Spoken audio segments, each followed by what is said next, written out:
As home prices spiral out of control, a strange trend is emerging across the United States. Some small towns are actively begging people to move in, so desperate that they are offering land for free. Not because the land is worthless, but because these towns are slowly dying. People leave, local economies collapse, and without new residents, the town itself can disappear. Free land programs have become a last-ditch effort to survive. But the real question is simple. Is the land truly free, or is there another cost? Isolation, extreme weather, limited job opportunities? Here, we break down 15 towns in America offering free land today and ask whether this is a real opportunity or a major lifestyle trade-off.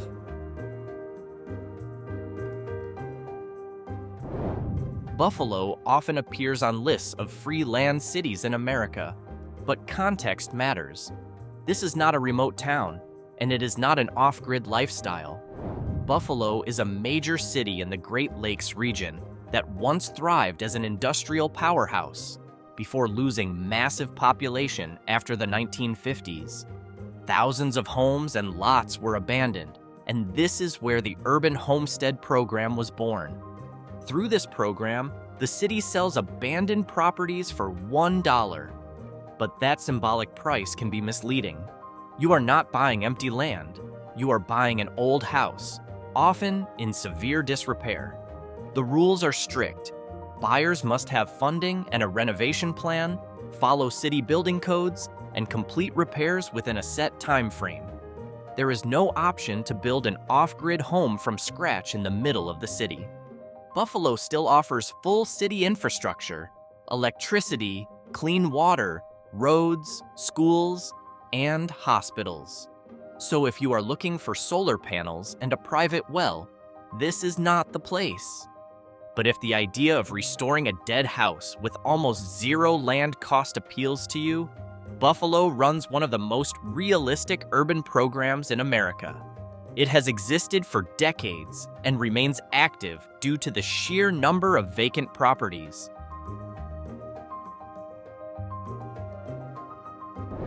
If Buffalo represents cheap land inside a large city, New Richland sits on the opposite extreme. This is a small town in southern Minnesota, far from urban noise, offering free lots in the Homestake subdivision, not abandoned homes, but empty land meant for new construction. The program is simple. The land costs nothing as long as you build a house within a specific time frame, usually about 1 year, and meet local building standards. No $1 gimmicks, no decaying structures. The real test here is not renovation money, but commitment to actually move and live there. Yet, the real price of free land in New Richland is not financial, it is the climate. Minnesota winters are long, harsh, and unforgiving. Temperatures plunge far below zero, snow lasts for months, and heating is not optional, it is survival. Homes must be built with serious insulation and careful energy planning. Many lots remain empty not because people are unaware, but because not everyone is ready to make peace with extreme winter life.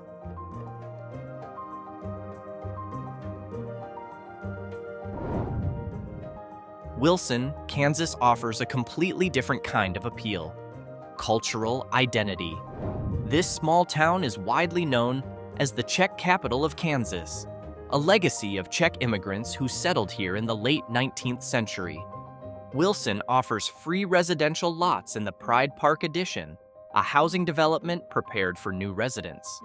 Like other towns on this list, free land comes with clear conditions. Recipients must build a home within a set time frame and comply with city building standards. The goal is not rapid expansion, but keeping the town alive without losing its character. Unlike many Kansas towns that feel anonymous and generic, Wilson has a strong sense of place. It is small and quiet, yet not completely isolated. Basic services still exist, the community is active, and social life often revolves around cultural events. Wilson has even established aesthetic regulations to protect its distinctive architectural style, something rare for a town this small.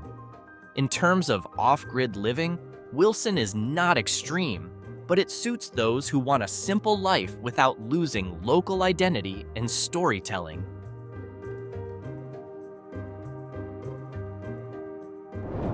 Lincoln, Kansas puts commitment to the test. This small town in the heart of the Midwest offers relatively large residential lots in new development areas as part of a serious effort to slow population decline. In Lincoln, land is given at no purchase cost, but it cannot sit unused. The main requirement is straightforward. Lot recipients must build a home within a specified time frame after the agreement is signed. The program is designed to attract active residents, not passive landholders waiting for property values to rise. Lincoln's environment is classic Kansas: flat, open, and expansive. Strong winds and abundant sunlight make the area suitable for renewable energy, especially solar and wind, even though city electricity is still available. Full off-grid living is not required, but for some, it becomes a logical choice to reduce long-term costs. That said, job opportunities are limited and life moves slowly. This is not a place for chasing fast opportunities. Many Kansas towns now choose a build now or not at all approach, shaped by hard lessons. Free land without deadlines often ends up sitting empty for years.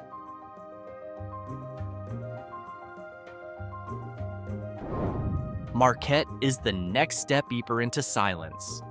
Located in central Kansas, Marquette is known as an extremely quiet and peaceful town, with a small population and a pace of life that barely changes year to year. This is where the free land program operates in the West Ridge Addition. The land offered consists of empty residential lots in a small housing area. As with other towns on this list, the rule is not simply to claim the land and wait. Recipients must build a home within a set time frame and follow local building standards. The program is aimed at people who truly intend to live there, not those who just want an address. What makes Marquette stand out is not its requirements, but its vibe. The town feels isolated, even by Midwest standards. There are few businesses, no real buzz, and the distance to larger towns is noticeable. Silence here is not a side effect, it is the main condition. Open surroundings, constant wind, and wide skies make Marquette suitable for people seeking distance from crowds, including those considering a self-sufficient or partially off-grid lifestyle. Interestingly, Marquette was once a center of Swedish-American settlement in Kansas, and traces of that history are still reflected in its buildings and small-town layout.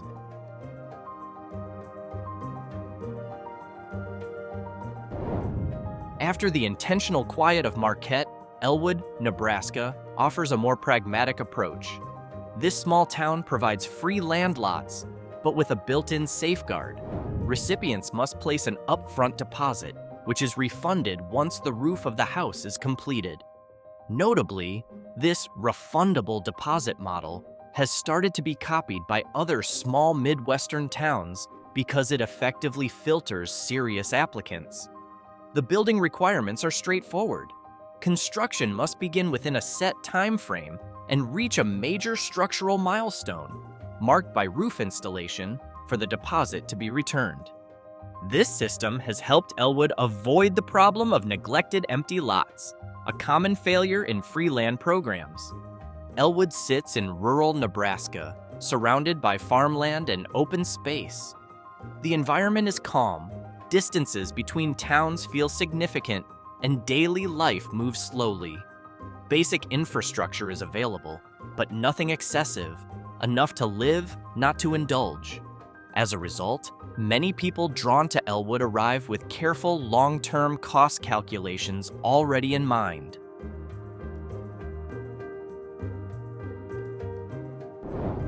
Still in Nebraska, Curtis is more selective about who it invites. This small town is known for Arrowhead Meadows, a residential development offering free land lots with basic infrastructure already in place, including paved roads. In other words, this is not raw land in the middle of a field. Everything is designed to be immediately build-ready. Curtis openly targets remote workers and retirees. The reason is simple. Local job opportunities are limited, but the town itself is stable, quiet, and self-sufficient enough for people whose income does not depend on the local economy. The neighborhood is well-maintained. Distances to major cities are significant, but internet connectivity and road access are treated as priorities. Geographically, Curtis sits in wide-open Nebraska country. Big skies, constant wind, and strong sunlight make it fairly suitable for renewable energy, even though it remains connected to the conventional power grid.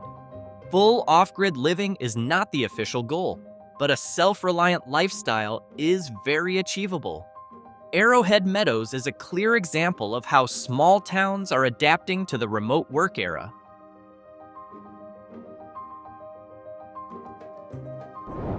If Curtis targets remote workers and retirees, Plainville, Kansas, is clearly aiming at a different generation.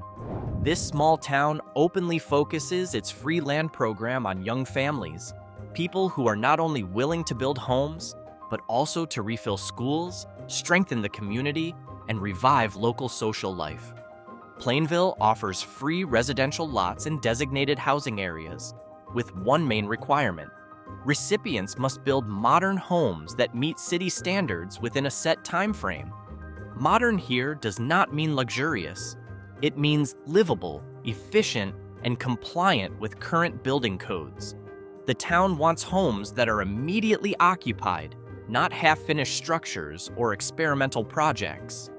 As a small town in western Kansas, Plainville feels open and calm, but not completely isolated. Basic facilities such as schools, local health care, and a modest downtown are still active. Job opportunities are limited, however, so most families drawn to Plainville already have stable income sources or remote work arrangements. Compared to Plainville, which is still actively trying to attract young families, Marne, Iowa operates on a much quieter level. This town is extremely small. Its population is under 150 people, and the rhythm of life has barely changed for years. Marne once went nationally viral because of its free land program, leading many to assume the town was full of opportunity. In reality, the opposite is true. Available land is extremely limited. Marne's program offers free residential lots with the requirement that recipients build a home within a set time frame, usually with a minimum size mandated by the city. There is no option to hold the land or leave it undeveloped. The goal is not large-scale growth, but simply filling small gaps in a nearly static community. Because of its size, Marne has very few amenities. There is no real economic center. Local job opportunities are almost non-existent, and most daily needs must be met in surrounding larger towns. This makes Marne appealing mainly to those who are already financially independent or work remotely. After going viral, many applicants came from out of state, but only a handful were accepted, not due to strict screening, but because the number of available lots was genuinely very small. Marne is not a place to try out a new life.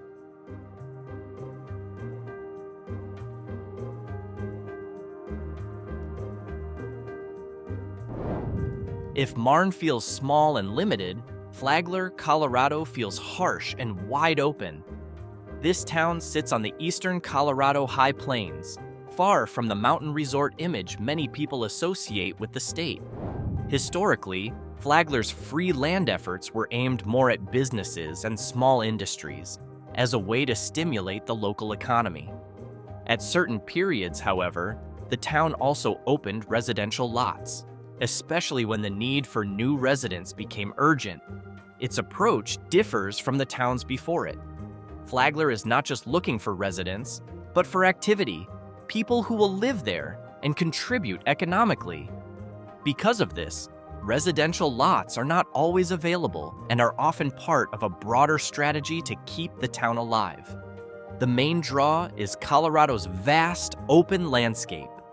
Here, you get high plains stretching endlessly, distant mountain backdrops, huge skies, and an uninterrupted sense of space. But this beauty comes at a cost. Strong winds, a dry climate, cold winters, and real isolation. Free land here is not a sweet incentive, it is compensation for demanding conditions. Flagler suits those who genuinely want to step away from crowds and are prepared for a self-reliant life, not just scenic views. Behind every promise of free land, there is always a catch. The land may cost $0, but building a house never does. You need upfront capital, must meet size and construction standards, no shacks, no temporary structures, and nearly all of these locations are far from major hospitals, malls, or city centers. Truly remote. So is free land worth the price? For those who want a quiet life, distance from chaos, and the ability to work remotely, these places can feel like a silent paradise. But for anyone unprepared for isolation, limitations, and long-term commitment, it can slowly turn into a quiet nightmare. Now, it's your turn. Out of the 15 towns we discussed, which one would you most want to live in? Write it in the comments.